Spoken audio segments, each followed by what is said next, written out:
Welcome to Badger Beer Hour on a historic day. How you doing, Landon and Chris? Doing good. Good. Just on a crazy day, let's just jump to the news.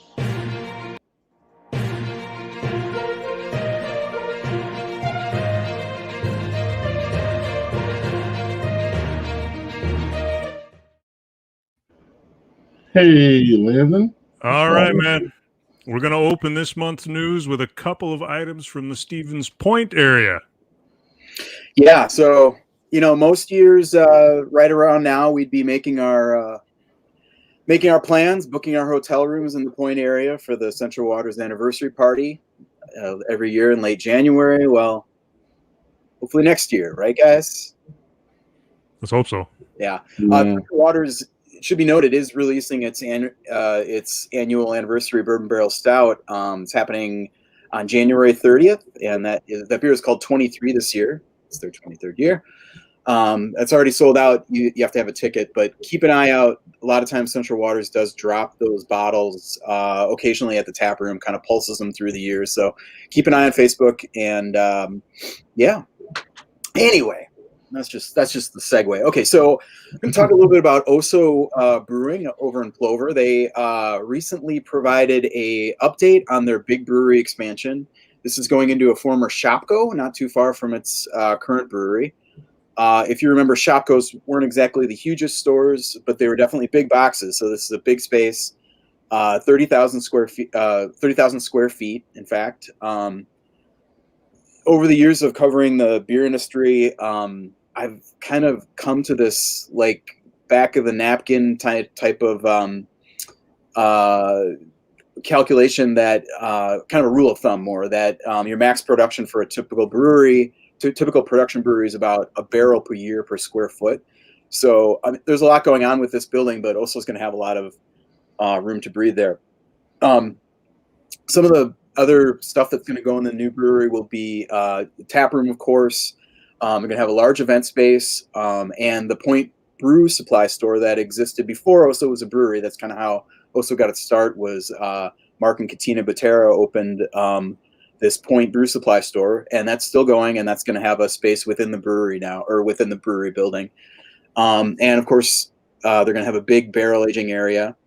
So it's kind of tough to see how it's going to be laid out, but Mark and Katina are promising that the tap room will have a view of the brewing area and the barrel warehouse. And as you saw at the beginning of Greg's little scroll there, they pulled the O, S, and O from the Shopko sign.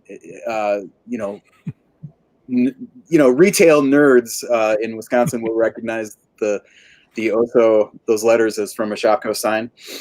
That's pretty cool stuff. At this point, there's still quite a ways to go in the tap room. You can see the bars in place, but there's not a whole lot else, at least from the photos, the most recent photo drop there. Mark tells Badger Beer Hour that they're planning on opening in early April, but there's a lot of regulatory hurdles that they have to clear first. So mark the calendar for late spring, summer.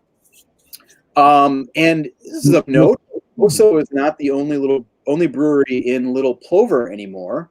Less than a mile away from Oso's new home is the new Backcountry Brewing, which opened in late August. This is a place that's got some bona fides, beer-wise at least. Owner Gabe Hopkins was a brewmaster at Stevens Point Brewery for about 7 years.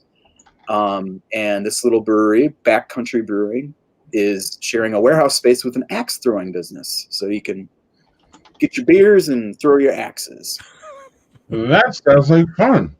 Yeah, it's pretty good. Craft beer and axes. Yeah. So I missed this one. I missed this one. This opening. This is from back in October 2019. And I think my co-host missed this one as well, but it's a nice looking place with a bunch of pinball machines on Division Street. It's called District 1. This is in Stevens Point. Division Street is kind of the main drag into downtown from the interstate if you've been a visitor there. Landon, this is kind of your area, but I know this is new to you too, right? Yeah, I was going to say, where's this one at? It's in it's kind of on the I wouldn't say the outskirts, but it's on the main drag in Stevens Point, Okay. District 1. And it's kind of a looks like it's kind of a strip mall type deal, so it doesn't look real big, but probably worth checking out if you're tap room traveling, you know.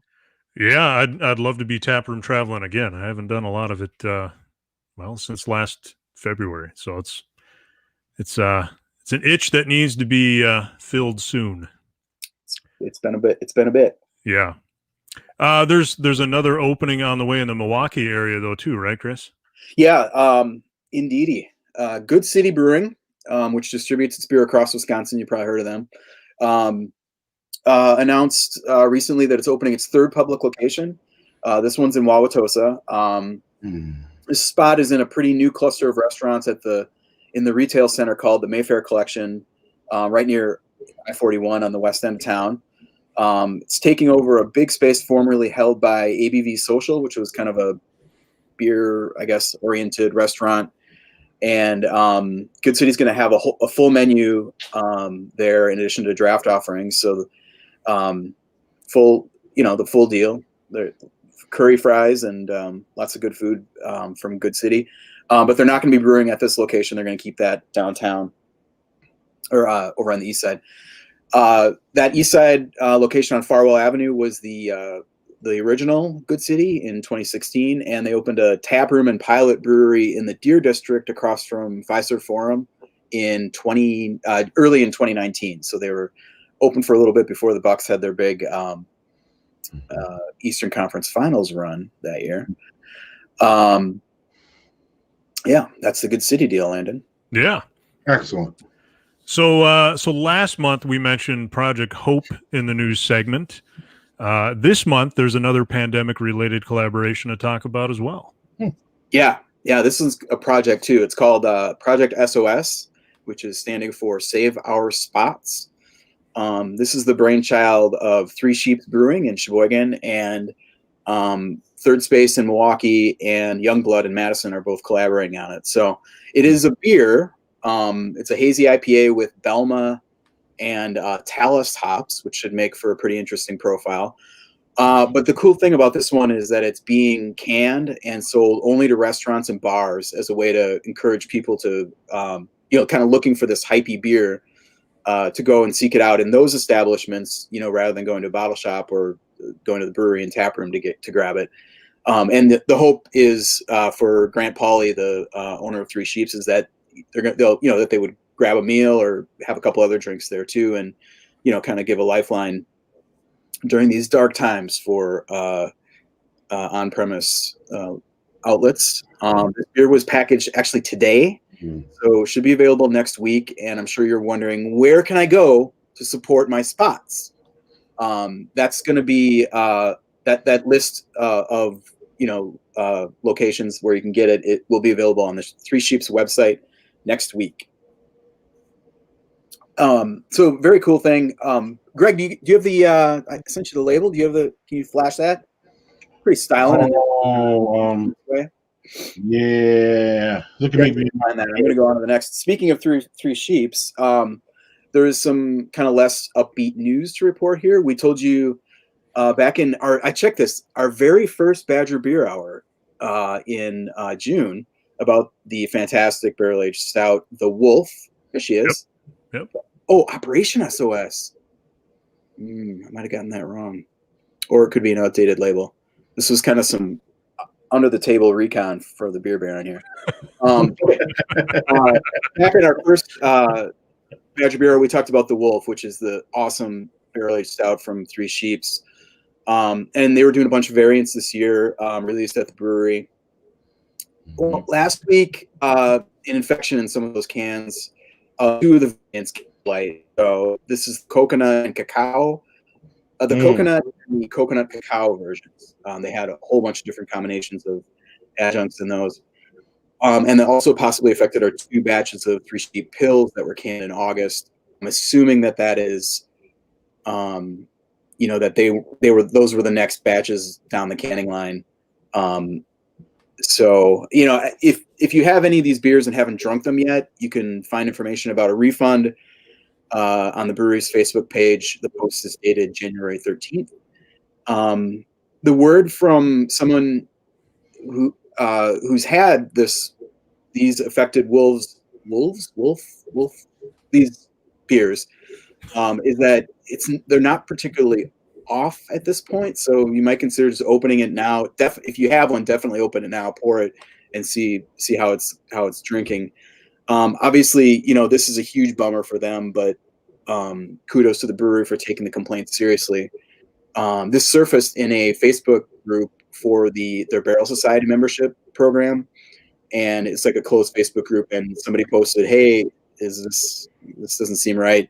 And to their credit, they checked it out right away, did some testing, and moved pretty quickly on making it right. So, it sounds obvious when you're talking about a brewery's signature beer or one of them, but this is not, it's not easy to do this, especially in times like these when every brewery is hurting a little bit. So, hats off to Grant and the team at Three Sheeps for handling this the right way. There's so many examples of this kind of situation, and either an infection or just where the quality isn't quite where they want it to be. That's not handled well. So it's nice when a brewery that I have really high esteem for, acts in a way that lines up with, what you kind of already thought of them. So, coconut's messy, man. Coffee's messy. And I guess this isn't coffee beer. But when you're introducing those adjuncts, it's not like they just kind of threw them in there, but, you have to make sure that they're sterile and, that you're not introducing some weird stuff. Coffee is one that comes up a lot with these infections. So, yes, that's true. Good call, Gordberg. They did say that, if you drank it and it was not good and you want a refund, they'll take care of it for you.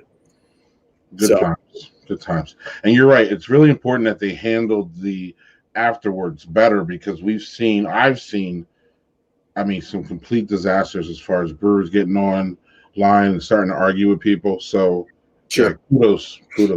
Well, we've seen that with the brewery we mentioned earlier. Also, a few years ago, had some bad batches of their Imperial Night Trains and barrel aged stuff, and I think there were a lot of people who were turned off of Oso pretty much permanently after that. So, it's high stakes, especially when you're talking about these. If it's a 6-pack for $8 at the, then it's like, okay, well, this doesn't taste real good. I'm not, but when you're talking about the most kind of discerning palates in your customer base, you gotta get it right. And if it's wrong, then you gotta make it right. So, yep. Yeah. Hats off to them. Well, usually we don't like to talk politics too much on the Badger Beer Hour, but we're gonna hit that up one more time. We've got a couple updates on previous Badger Beer Hours. We've talked about this seemingly a lot in the past, but we're gonna get right back in there again, right, Chris? Yeah, this is the story that Badger Beer Hour just can't really get away from. I'm a little tired of it, to be honest, but it's a pretty significant development. So remember Monaco Brewing, little brew pub up north that has gone all in on advocating for Democratic candidates and up in red state up north, and it's becoming I don't know if the whole thing, but it's formed a political action committee directly related to the business. So it's called Monaco Brewing Super PAC, and it is dedicated to defeating. This is a stated purpose: is dedicated to defeating Republican Senator Ron Johnson, the congressman up there, Tom Tiffany, and Rob Zellermayer, who is a former Tavern League president who defeated NBC owner, Monaco Brewing Company owner, Kirk Bangstead, to win a seat in the assembly in November. So NBC is donating 5% of all beer and merch sales to the PAC. And in the first 10 days, they reported this yesterday, the Super PAC has raised $50,000, and it's already got electronic billboards up around the Northwoods calling for Tiffany and Johnson to resign over the the Capitol stuff. Insurrection. Yes. I don't know. I mean, Mm-hmm. yeah. That's what it I was. haven't followed anything publicly yet, so glad to. What it was. But yeah. So it's some pretty interesting stuff up there. And then, on a lighter note, we got news from our friends over at Giant Jones Brewing in Madison. You remember? Hold on. Can we comment a little bit on Monaco first? Okay, yeah. You want to go? Listen, the fascinating thing about Monaco is this. If you talk to anybody who thinks a lot and does a lot of business, especially when it relates to a brew pub, they will tell you to stay away from politics. Do not do politics. Stay away from politics. But I'm starting to feel a little success coming up here with Monaco. I don't feel that they're being hurt by their politics at this point. It doesn't sound like it. And it's interesting. It's just fascinating. It's not like they're down here in Madison or over there with Chris, where we have our large centers of liberal and Democratic voters. They're out there in nowhere, screaming and hollering. Yep. I think it's, again, politics aside, whether you agree with them or not, that's fascinating. Absolutely. Well, and I was going to say there's another factor here that, like if you're a distributing brewery in up north, and you don't necessarily have to rely on your local customers. This is a brew pub. Right. So, like their customers, it's not like they're shipping pallets of beer down to Milwaukee and people are snapping up the Biden inaugural beer because hey, I want to support this thing. Mm-hmm. I want to align my politics with my commerce, whatever it is. This is different than that. Yeah. So it is. And they sell, there are people that I know that buy their stuff out of state. So this has kind of gotten bigger than just their little brew pub. So again, kudos to them. If again, politics aside, kudos to them for actually doing something that conventional wisdom says don't do, and being at least remotely successful. I can't say they're successful or not, but I can say that they're still in business after all the that they stirred up there. So that's all I got. At the very least, what'd you say, Landon? At the very least, they've made a name for themselves. So I mean, it's that old adage in news. What was that? Trying to think. No, all news is good news. Yeah, basically, attention, any kind of attention, negative or positive. Right. You're still getting attention, and so someone's going to find what you're doing, at least novel for a little bit, right. And go. And I like that they blazed a different trail, meaning they're doing something that normal people would not think about doing, and they're being successful. So and who knows? Maybe they open a door for somebody else to try something on the other side of the aisle and see if it works. Whatever. Come down to Madison. Let's go. Bring somebody down. Right? Let's do it. If your beer is good, that's great. And anybody have the beer? So, anybody have Monaco?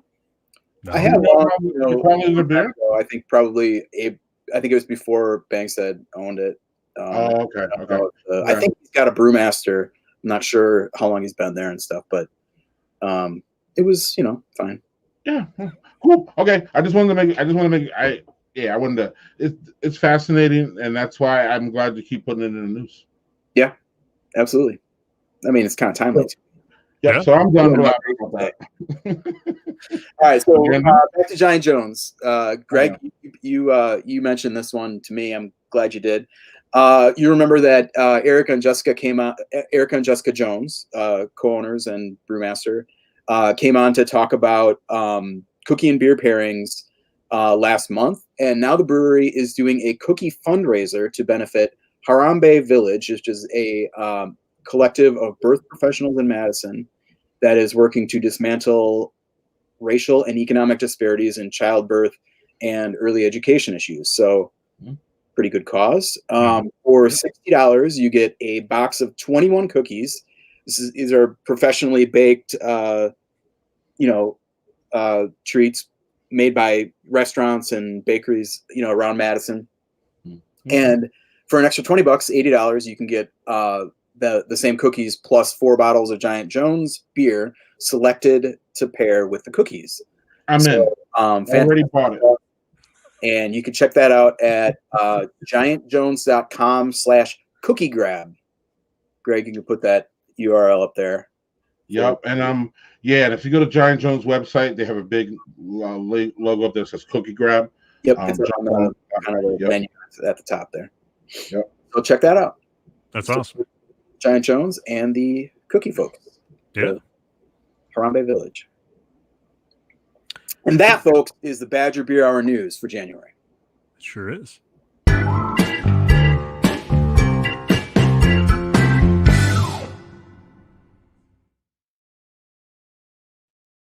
All right. So tonight I am excited to have a conversation with my friend and beer person, Rob Zellermayer, who is the general manager of the Growler Gallery at Ray's Wine and Spirits in Wauwatosa. Welcome, Rob, and thank you for joining the Badger Beer Hour. Dude, thanks for having me. Great. Thank you. I already said that. Okay. So now Ray's is my local bottle shop, and it's my favorite. And but I wanted to bring Rob on to talk, bring onto the show because it's taken kind of the COVID bull by the horns, I guess, in the last 10 months. And the experience, I mean, I guess the experience anywhere you shop is different than it was a year ago, but I think Ray's has made a lot of really positive changes. And go ahead and tell me about that, Rob, like some of the pandemic kind of innovations that you guys have implemented. Well, yeah, thanks.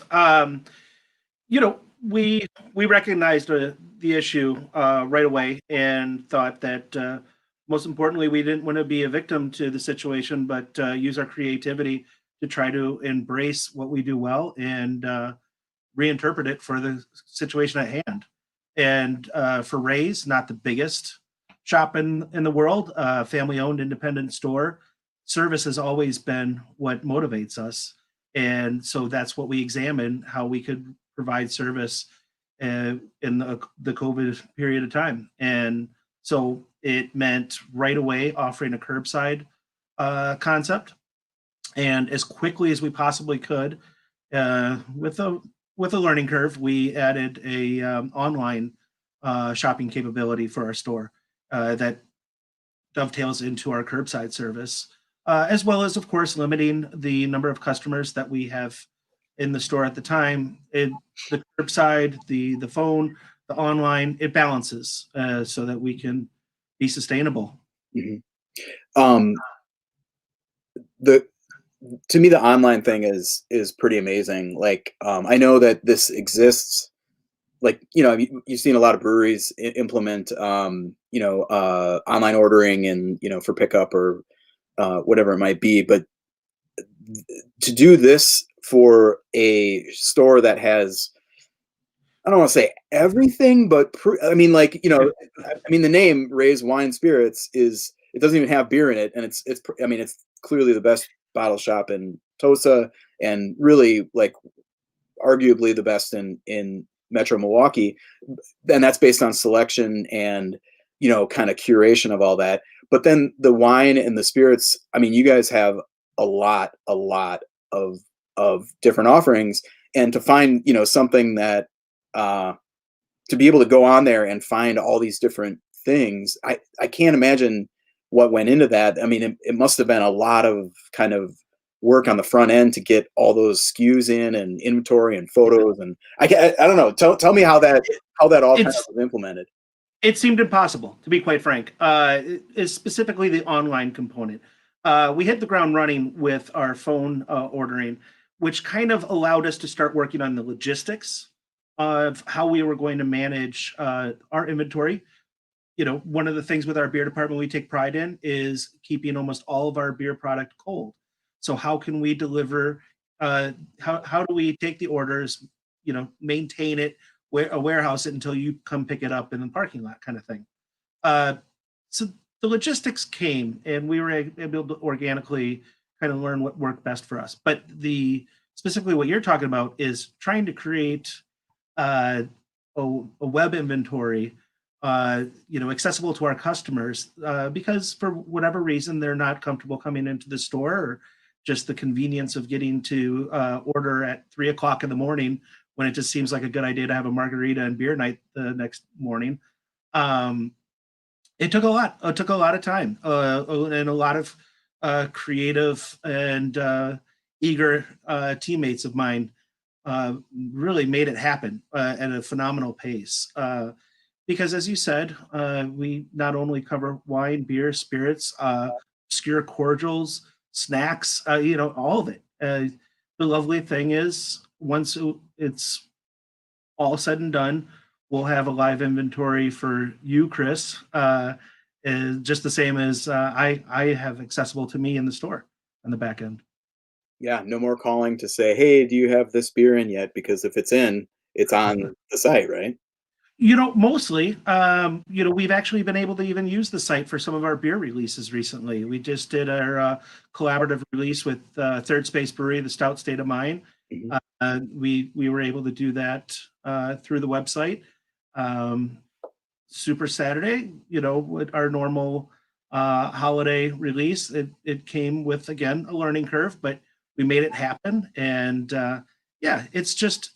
it's been great. It's been really good, and quite frankly, something that won't go away, even when COVID goes away, if it goes away. Yeah, I was going to say this seems like something that is, born of necessity, but it will have life beyond. Are there any other kind of lessons or kind of changes that you've implemented that you think will have legs and will continue?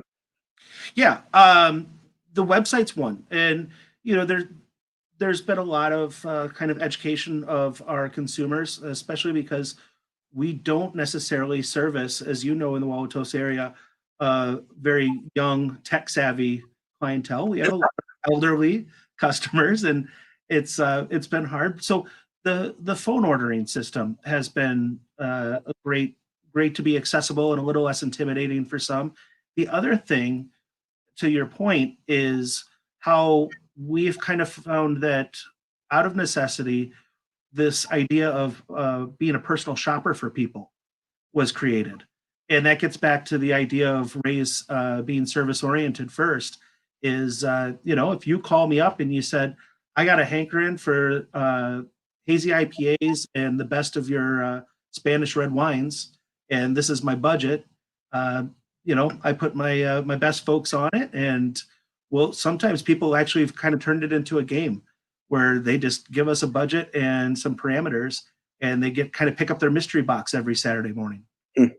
So it's cool. And that's definitely something that we're going to hold on to and retain, even when the need of safety goes away.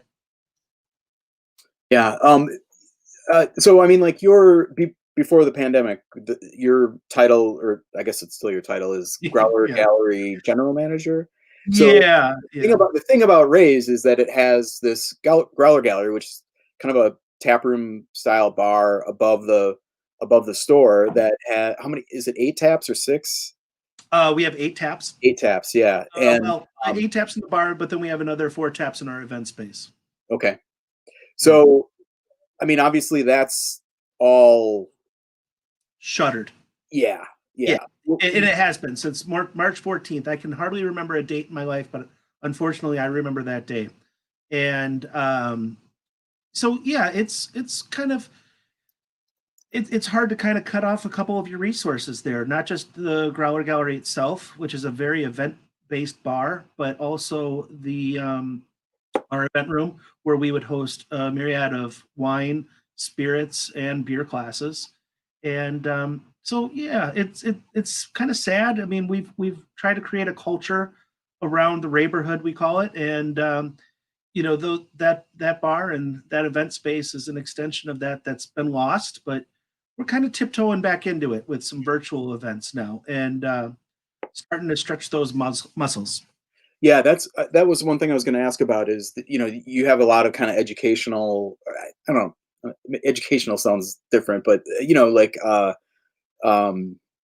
tastings and kind of sensory things. You've got you had these Meet the Brewer series where it's a ticketed kind of intimate event with a tasting, and you get like you're one of 20 people or something in the room where you can talk to like I think it was, you had Kevin from Third Space on, right?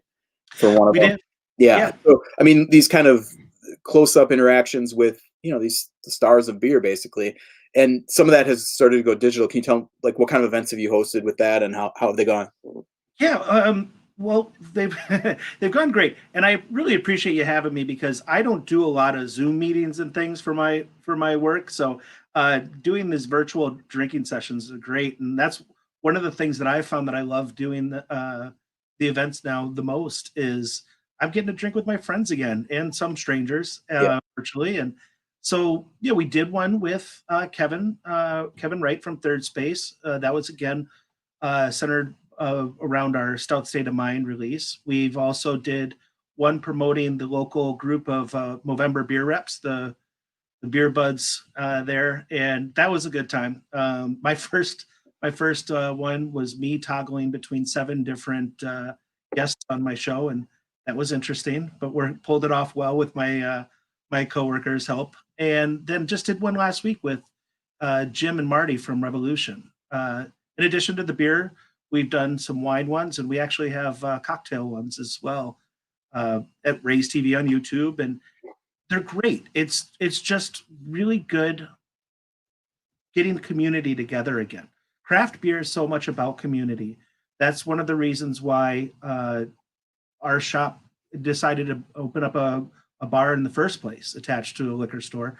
And now that we're starting to figure out how to do the virtual events, it's starting to bring that community back. And it's just so important, not just to advertise and help support these independent beer makers, but also just to kind of connect with people. Mhm. Yeah.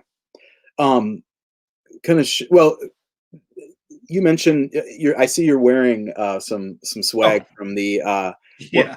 one of the kind of staples of the neighborhood is these kind of pretty big parties, parking in the parking lot, or in the Growler Gallery with kind of spillover a couple times a year, and obviously the big Black Friday or Thanksgiving weekend releases. And that to me is one of the things I think about when I think about, hey, Ray's is having this big party. That's like, we gotta go by there and have some food and get some beverages and stuff. Do you have any plans to resume anything resembling that this year, and what goes into this feeling out of when things are going to kind of get back to normal-ish? Right. Well, the quick answer is yes. We will have something that vaguely resembles Wuckfinter, which is the Three Floyds event that we've now done for a couple years, and but by no means will be anything physically resembling the idea of packing in about 2,000 people in a parking lot, which literally was 3 weeks before the real shutdown happened last year. So there is no more Rosé Day in the summertime, no Central Waters backyard barbecue, and it's a bummer. It's a bummer. So we wanted to figure out a way that we can start again reintroducing the community and culture around these events, and start supporting our friends, the suppliers of these beers, so as well as the food vendors that we've partnered up with. So we're going to do a virtual thing in February 27th. I laugh because it seems daunting now, but we're going to put together about a couple hours worth of programming at our Raise TV YouTube site, getting DJs from Rushmore Records and the representatives of Three Floyds and food vendors like Pavette, and me maybe dressing up in a silly costume and doing a cocktail class with Three Floyds products. Just being dumb. Just being dumb. Yeah. That's what we like to do. And, we don't know when we're going to be able to reopen and really, that I'll get to sit at a bar stool next to you. And we're very fortunate that we are able to, again, have a team that can put these ideas together to keep us physically safe, still try to do some fun stuff at the same time. We actually had a comment from Facebook Mhm. asking basically exactly what you just said. Yeah. I mean, no plans, obviously, for now. Nothing to tell you. We kept on setting these dates of like, well, let's look at it, July 1st, and let's look at it again August 1st. And at this point, I think we're smart enough to not put ourselves through the mental anguish, and we're just going to sit tight. Um, we're very fortunate, our company, that any of my staff members that needed a job were able to be incorporated into the store team, as well as we were able to bring in some different servers and bartenders around town that, uh, in my opinion, for good reason, their companies weren't able to reopen right away. So they were given an opportunity to find another way to work in the booze world with me and everybody in the store. So um, we're able to be both uh, financially healthy and physically healthy, and so there's no reason to rush the reopening. But I those bars and restaurants, all my buds out there that are making real tough choices, I feel for them, and it's tough. I can't tell you how much I look forward to the time when we get to invite everybody to come back in for in-person events. Yeah. Um, Shifting gears a little bit, Mhm. kind of back to more of the the bottle shop side. Uh, have you seen any kind of patterns emerge in the way the way people any changes in the way people have been buying, or not necessarily the way, but what they have been buying um, Absolutely.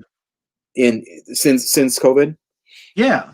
And I actually use myself as an example. I'm usually just pick a single can here, a 4-pack there, kind of try every spice of life. And man, when COVID really was kicking in those first couple months, I needed to go straight for the 12 packs. I was starting to consume with a little bit of a higher volume, and we did see that with a lot of our customers. We um, we saw a little bit bigger on the macro side, as specifically talking about beer, and yeah, larger quantity packaging. And I think that you noticed that a lot of the local breweries responded, and you saw a lot more 12 pack offerings from these breweries. And then over time, as well as with the advent of a lot of these small breweries that were either not distributed in the Milwaukee and Madison area, or were distributing in very small quantities because their tap rooms were kicking. Um, we started to get this incredible inventory of beers that we couldn't have imagined seeing a year ago. And so now that's expanded people's horizons on uh, doing a lot more of the singles again, and a lot more of the 4-packs, and a Mm. little less in the mass quantity. And it has been amazing what how our real estate of our shelf has changed in providing. Gosh, I'm trying to think, just rows and rows. I couldn't even put a number on it off the top of my head of how many single cans of barrier and microphone and uh, phase 3 and tripping animals, all these amazing breweries that, again, um, silver lining and an otherwise Mhm. poor time has given us the opportunity to create relationships with some pretty amazing breweries, and I guess keep us from having to do the road trips. Yeah. It has. Ha, I mean, has that changed? Like, as this has gone, I mean, it's been 10 months now.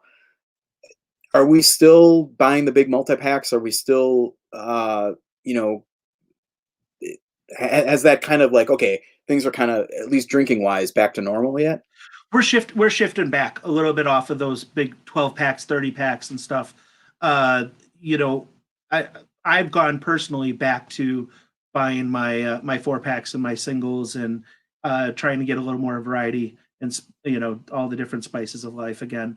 And so yeah, I do think, and then part of it has to do with the fact that things have been more accessible with the items specifically to our store. The fact that you can just go and search through all of our inventory on the website. So yeah, we're seeing less of the less of the mass consumption and more of these single releases. I mean, look at you. I know you guys did a feature of Lakefront's Black Friday release. I mean, I don't know when we'll ever be able to get to sell those out of our bottle shop again. That was an outstanding opportunity. Yeah, yeah, and I mean, like your point about those mostly out of state breweries. Well, I mean, I guess the hypey ones are kind of out of state, but there's a lot of great breweries in state that have started to package as just a kind of a way of staying alive and you know, getting beer out the door, even if it's not in the that $5 a glass price point, but at least it's something, and they stay busy. So. Well, that's a great point, Chris, because Lion's Tail is a great example for us that we were able to get a little bit every once in a while. And, unfortunately for them, but to the benefit for us in the Milwaukee area, we have a ton of Lion's Tail available consistently. And I think that we've really been able to grow that relationship. Just adding on how people are changing their buying habits, I think that people, over time, the exhaustion of not getting to go out to your favorite restaurants and bars started getting on people. So you got more creative and kind of, treating yourself, the treat yourself concept of, buying that bottle of wine, maybe that you wouldn't treat as an everyday drinker, or, springing for the, the $10 Cafe Death or something like that. Cafe Death. Sorry, I'm trying to. I always say if you name a beer Death Star, yeah, you pronounce your name wrong. That's Josh, who's the founder, I guess, brewman. I don't know, founder of Revolution Brewing in Chicago, and his name is Josh Deeth, D-E-T-H, and like the beer's name is Death Star. It's Death Star. It was messing with me when I was having to talk to their brewers last week to catch myself without making that mistake. So I'm sorry I made it for you instead. That's great. All right. Well, Rob, this is a shout out from Eric Hensel. There we go. Yeah. It was a good day today, Eric, back on top. All right. Well, Rob, thanks for coming on. We talk a lot about the brewery. I mean, we mostly talk about the brewery side of things, and as far as the news and kind of when we talk about business, but retail is a critical part of. I mean, everybody has their local, right? And it's a big part of our of the way we experience beer. So, thank you for coming on and kind of providing some really insightful stuff about what you guys have been going through in the last 10 months. Jeez. My pleasure. I mean, Chris, I love talking to you in the store, and I'm happy to get to talk to you in front of more friends here on the show. So thank you very much. We'll have like an actual beer sometime soon. That sounds good. All right. Cheers, Rob. Bye.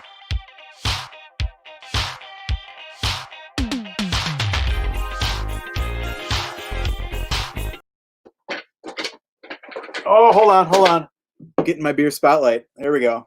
All right. So, yeah. All right. Gotta shift gears here. So you saw I've been drinking out of this dark beer out of this glass. I got to flex a little bit. This is a Stellar feller here who is as old as my kid is almost, and he's 10. This is an old Liney's Big Eddie from 2011.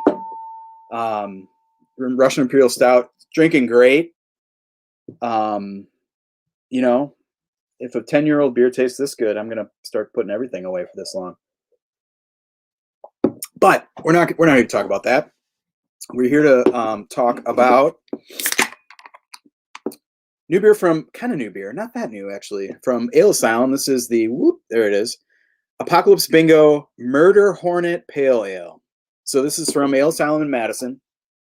And first, a little bit about the Apocalypse Bingo series. This is a new series of beers that Ale Asylum's doing to kind of, the context for this is their Fuck COVID Pilsner and Pale Ale have been huge hits for the brewery. released obviously after, back in April, and those beers have gone nationwide through a kind of spot distributor based in Wisconsin called Brew Pipeline. So they've been pulsing those beers out across the country, and I mean they're fine beers, but I think the reason those beers are resonating is the message of the pandemic and getting through it, and that cheeky kind of dismissal of this terrible thing that everybody's going through. So that's kind of the context, and they were thinking about like, okay, what are we going to do about this? Like the distributors were saying, hey, let's do 3.0. They did a Pilsner as the original Fuck COVID, and then version 2.0 was a pale ale, kind of a session hazy pale, and they didn't want to their credit, they didn't want to go back to the well for basically the same thing, just branding. So but they started talking about all the kind of other ways that this this year has sucked. And I mean, it was a comedy. I mean, it was just a parade of absurd things, right? I mean, like all of a sudden there's this global pandemic and everybody's stuck in their house, and then there's mass protests of like really long-standing major issues, people in the streets. There's all this stuff, and one of the things that I remember, like on Twitter, it was a constant thing when this news story broke, was like, oh, here we go. Oh yeah, this is 2020. Anytime like a famous person dies, it's like, oh, 2020's John Prine. Oh no, 2020. Can't you stop? Well, one of the things that this was that everybody was all fired up about was the murder hornets. Remember the murder hornets? This invasive Asian hornet, whatever. And it's like kills like other bugs and stuff. I don't know, whatever. So they started thinking like, okay, what are we gonna like? Let's make this into a beer series somehow. And this is the first outcome of it. And that's not enough for us to kind of spotlight a beer, in my opinion. But what the series is going to be is a kind of departure. The mission, as Otto Dilba, the co-founder of Ale Sound, kind of put it, was to make beers that don't taste like anything else you've ever had, and certainly not anything else you've ever had from Ale Sound. So, and what that means, I mean, this Ale Sound is a very traditional brewery that has not done a lot of adjuncts, and in fact, really any adjuncts. I mean, those are occasional thing here and there, but really they are about as purist as it comes. And this is a different deal. So this is not an adjunct beer. It's going to drink my rinse there, but this is a dipped hop pale ale. So hop dipping. I'm not sure what it's called, but it's a new technique that has been developed really about in the past year or so, where there's I don't want to get too technical, but there's a phase, there's an extra stage of I don't know, Greg, maybe you can explain this better. You're like kind of the brew man. You took like a course and stuff. Yeah, but I didn't learn anything. Okay, all right. So dip hopping is a stage between the boil and so it's after the whirlpool, where they kind of get all the stuff, hops that go in the initial brew, where the beer is, or the wort is boiling, and you're taking all that sugar out of the grains. You have hops in there. Your bittering hop. Those are your bittering hops, and you get some aroma and flavor out of there, mostly flavor. But and then there's all that crud in there because you've got hop pellets in there, so you got to get all that material out. So they whirlpool it, get it out. Well, after whirlpool, they hold it there, and this is like hot liquid, still very hot, and they basically dump a whole bunch of hops into that. It's essentially the same as a dry hop, which dry hopping is when you do that after the beer is in the fermenter. So it's basically a fermenter. It's a dry hop before it goes to the fermenter. But I guess the key thing, and this is part of the they call it biotransformation, is the you get somehow the heat affects the hops and the flavor and the aroma, and then you leave all that material in there as it moves to the fermenter. So, and then it's I'm assuming that it's dry hopped, And then, aromatic beers too. So all that is very technical and all that stuff, but it's essentially an additional step in the brewing process. mm-hmm. Which, whatever. This is a really remarkable outcome. This is the first dip top beer I've had, and I'm telling you, man, when you pour this thing, you can smell it across the room. You can smell it across the room. And the first one I had, I couldn't believe. I poured it, and I'm like, holy what the hell is going on here? It's intensely. I got the overriding kind of aroma that I got was lemon lime, like almost like a Sprite sweetness. But then somebody said, "Yeah, that's a pineapple bomb," and I'm like, "That is definitely a pineapple bomb." So there's a lot of layers of kind of that sweet, fruity, citrusy, tropical stuff going on, and it is intense.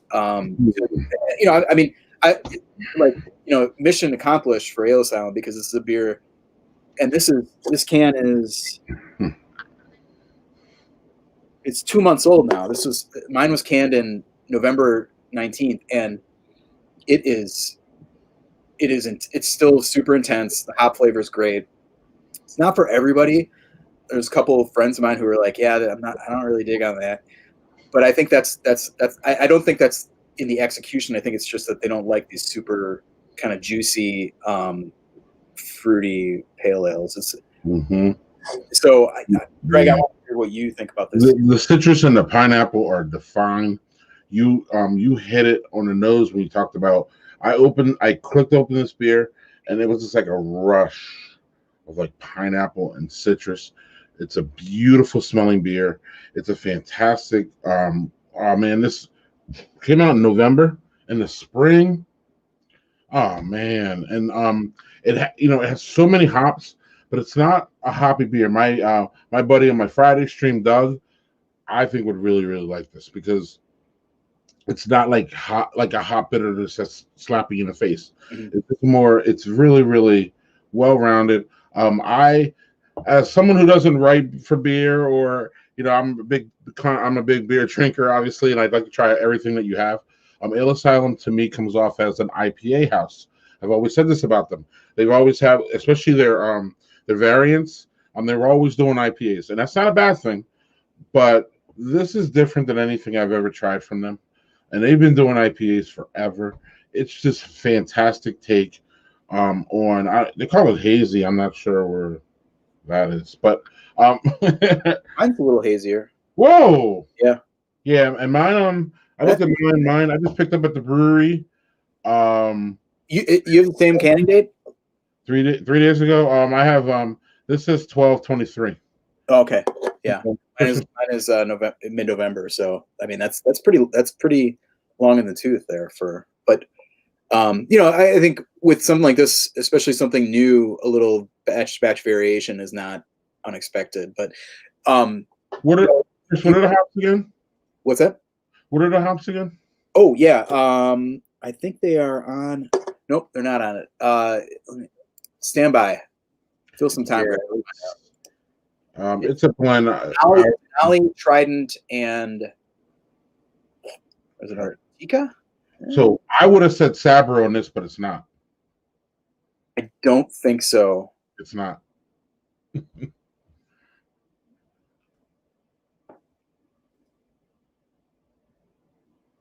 Yeah, that's a good question. Should probably know that without having to look it up. Red says he didn't love it, but he agrees that it's 100% nothing like I've ever tasted. I can't wait to see where the technique goes from here. 100%. Oh, Mosaic. It's Mosaic, Denali, and Trident. And one of the things that I think you pick up on this versus like kind of a standard hazy, it is it has none of that kind of green hop, like kind of vegetal hotness. Sometimes it's hotness, hot burn. Sometimes it's kind of vegetal. Those. I mean, Right. if you've got a good hazy, that's not, that stuff shouldn't be in there. But even the good ones, when they just go like, if they're going to triple dry hopping or whatever, they just keep pounding that thing with dry hopping. You get other things that come along with this. This drink's like a, relatively, it's not super full bodied like a hazy would be. Mm-hmm. So it drinks a little bit easier, and Mm-hmm.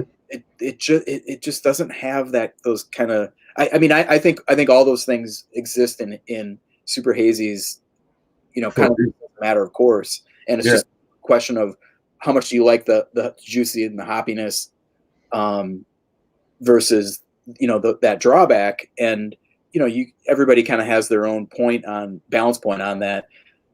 This has all that stuff without any of that stuff. So all that stuff without any of the drawbacks. So I don't know. I mean, I gave it a really high rating. I gave it 4.5 stars on my, in my review, which is like not super frequent. I've been giving out some 5s this year, but that's because I've been reviewing some really awesome beers. But I mean, this is pretty remarkable. So Ale Asylum is doing more batches of this. So you're gonna see these dates, but the series is going to move on, and I hope that they bring this beer into some kind of permanent or recurring seasonal type thing. Here's the thing about breweries is if they make something that it sells really well, they're going to keep making it. Like there's that's New Glarus is kind of like one of the things that I think people think that New Glarus is like, oh, we're gonna we did that beer 3 years ago, we're going to keep doing other things. No, if it sells really well, they're going to make it again. So, I think if you buy the crap out of this beer, it's going to be around. But the series will move on, and there's going to be other things that, when I talked to Otto, they had a meeting that day of like what the next styles were going to be for the series, and they didn't quite settle on anything, but things that were on I kind of like, so are you talking about coffee beers? Are you talking about like, vanilla stuff, like, and he didn't, he said that what they prefer to do is keep the adjuncts out of it, but do, kind of new techniques. And I think this is a great example of how, what you do with the ingredients is as important as how you do it, or what you do with the ingredients is as important as the ingredients that you use. So, I think that there will be other. I think there will be some adjuncts probably in this series by year's end, but I don't think they're going to be. I don't think you're going to see a pastry imperial stout from Ale Asylum out of this. That's not. I don't think that's happening. And that's fine, because all you got to do is go right up the pike about 3 miles to Untitled Art. Yep, there you go. All the pastry stouts you want. Yep.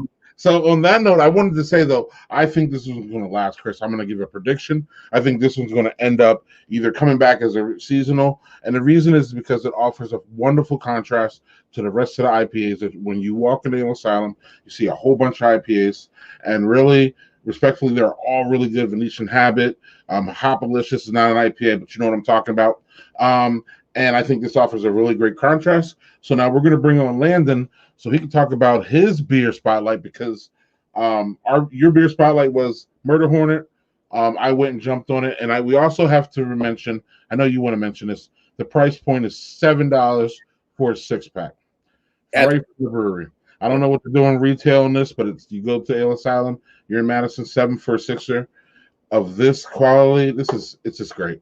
So I can't say enough about their prices continue, and their takeout. That chicken sandwich, Chris, I'm telling you, people. I mean, like in general retail, Murder Hornet's like $9 to $10. So, you compared to like, I think beers that drink like this from, like Rob mentioned, like Other Half and Aslan, and there's breweries that are shipping like these hops across, halfway across the country. This is $9 for those. It really does stack up. So yeah. What's up, Landon? What you got? It won't surprise you too much that I don't have a hoppy beer to spotlight. But we talked about Lakefront. We've talked about Lakefront a lot. I always love the My Turn series, and we've talked about the My Turn series on here before.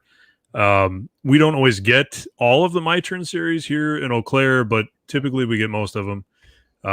This one is the My Turn Ryan. Yeah. It's speaking of adjuncts, so it's the Imperial Porter with coffee and coconut, and it is delightful. Like most of the My Turn series, pretty high ABV. I think that's like 9.7 or something like 9.2. Yeah. Yes.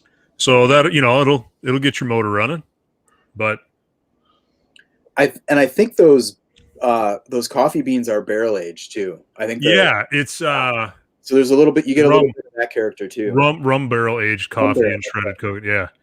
So and the beautiful thing that I like about Lakefront always is that if they put that stuff in there, it's not dominating like an Untitled Art would be when you hear coconut and coffee from someone like them. You're going to get you're thinking it's going to be like a sugar bomb, right? Lakefront never does in my opinion, and what I've had, they've never done a sugar bomb. So I know when I buy that I'm going to get hints of coffee, hints of coconut, and it's still going to be primarily a porter rather than calling it a porter with a ton of coffee and a ton of coconut. Absolutely. I'm glad you mentioned this beer because I was going to jump in with another one. We've talked too much, so it's on to our next segment. God, you guys must be sick of me. We're going to use this one. Let's go, Bert. Let's go.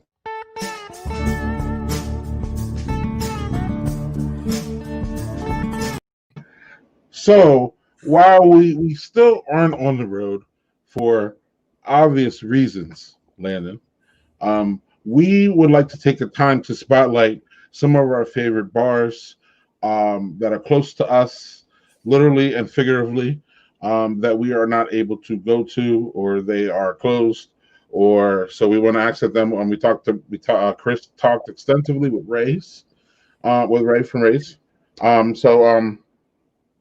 Who wants to start? I love this. I love the production during the live stream. Or so Landon, you can start because we haven't seen you for a while. Yeah, and since we're running over time, but I think it's important to highlight, especially these places that are struggling. Even now that in Wisconsin, primarily we're open at least for limited seating and whatever. You're still not getting the crowds that you did before. So I think more than any other time, it's very important to talk about places that need the help. So with all that being said, Girolamo's Court in House here in Eau Claire, court spelled like the courthouse, but courting, like you're going to go courting a lady or something like that. If you're 80. Yeah, if you're 80, and I guess in my mind, I'm 80.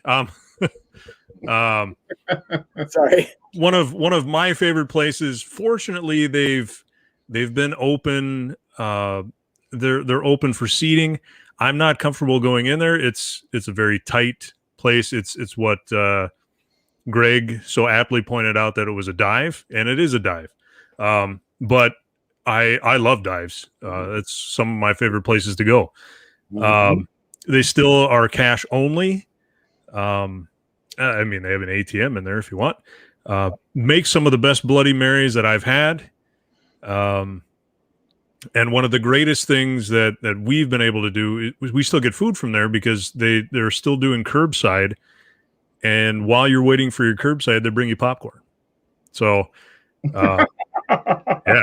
Nice. Yeah, that's the best curbside ever, man. For sure. And they were early on. They were doing Bloody Mary. Since they can't make you an actual Bloody Mary to go.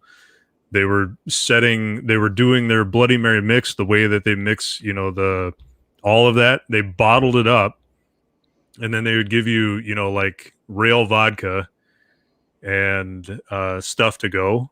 So, you know, early on in the pandemic, it was about 2 weeks in, and I went, you know what, I haven't had a Bloody Mary in a while. I could really use one, and so we went and got fish fry from them, and the biggest thing for a dive bar, their craft beer list is pretty extensive. So you can go in there and easily find something that you'll like. Not, you know, not Busch Light or. We can't be talking about a beer bar or a bar on the Badger Beer Hour where the only thing they've got is Bud Light. Come on, man. Right. Yeah. You're there. Right. You're there. So we know they got good crap. Yeah. And the greasiest, best hamburgers. Stop, man. Stop. Some good stuff. I'm going to jump in here and say mine, which is I'm going to show something, which is the Malt House in Madison, Wisconsin. This is the place that I found craft beer. It's just an amazing place. My friend Bill, Bill's the owner. I met him through the homebrew club. He is tight with the homebrew club. They do all kinds of events there. The Malt House it's not a dive bar, but it's really almost like the next step up. They have very, very good. There's no food there, no TVs.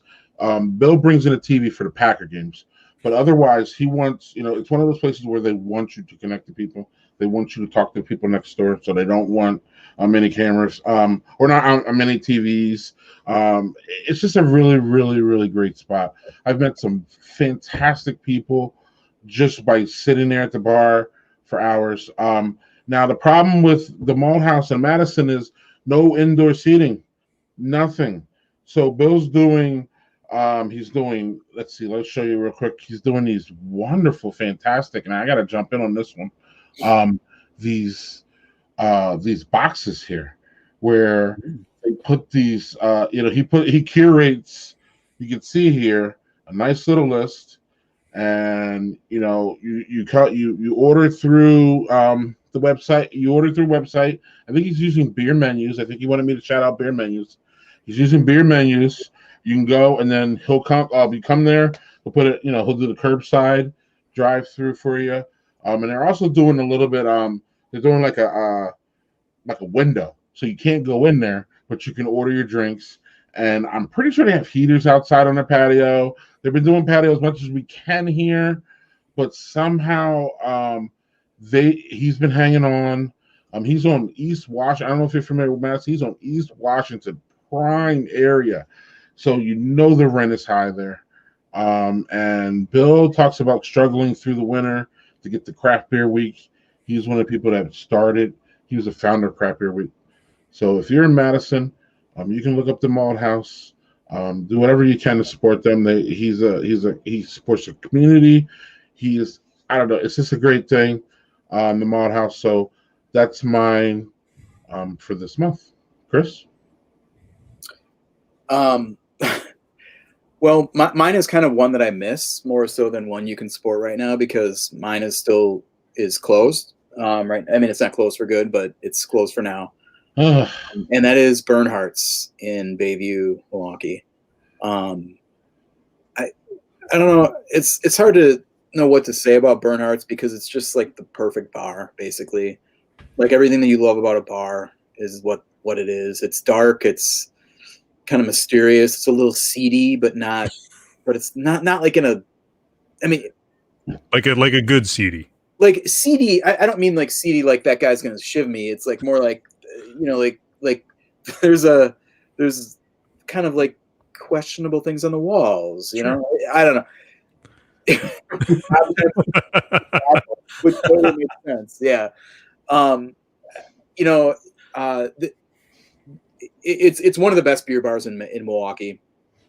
Maybe the best, depending on kind of what your criteria are, but and they're just, they're a part of a lot of great things in the community. Like they have Mitten Fest is in February. They have this big street festival, where it gives a chance for people to come together and hear some great music and drink, awesome Central Waters beers.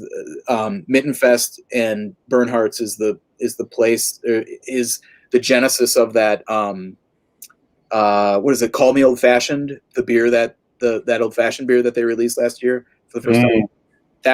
That came out of Bernhardt's, where they were sending barrel aged old fashioned. They were doing. I believe Central Waters was sending the barrels to Bernhardt's, and they would age their old fashions in those barrels for Mittenfest, and then the barrels would go back to Central Waters, and they had this old fashioned barrel basically. So I think that's how that started, or at least the concept for it. I don't know. It's great. Through the pandemic, they've been very, very cautious about opening.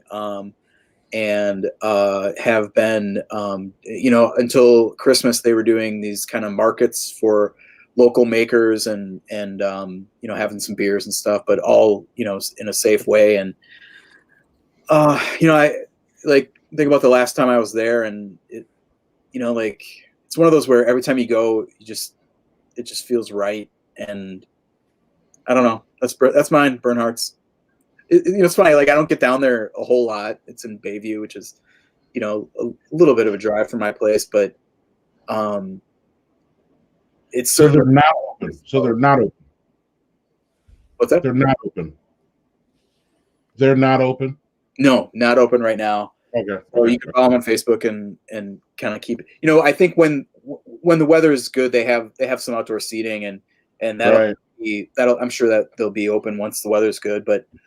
It's they were also doing things like selling some kind of like cellar type kegs that they had. So, basically beer people who had a tap set up in their home. It's like, hey, do you want a keg of like Behemoth, or these kind of like, the Bernhardt's is a hardcore beer bar, like amazing craft beer.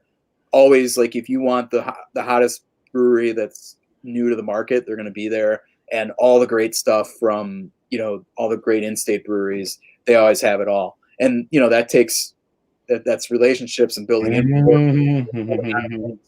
And so they were holding out on things. They had all these assets. They said, well, let's survive and sell off some of these assets. So same thing with bottle selection. They were they had to-go beers.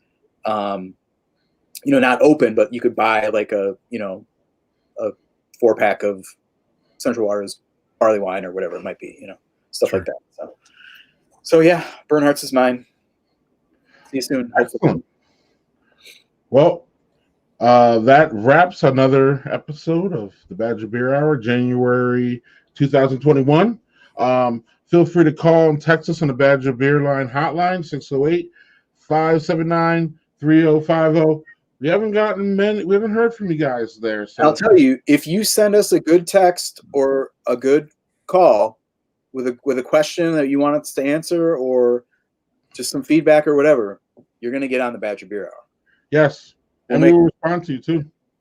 Yes, and on that note, I will see you guys on February 17th, the Wednesday after Valentine's Day. Ash Wednesday. Oh. Yeah.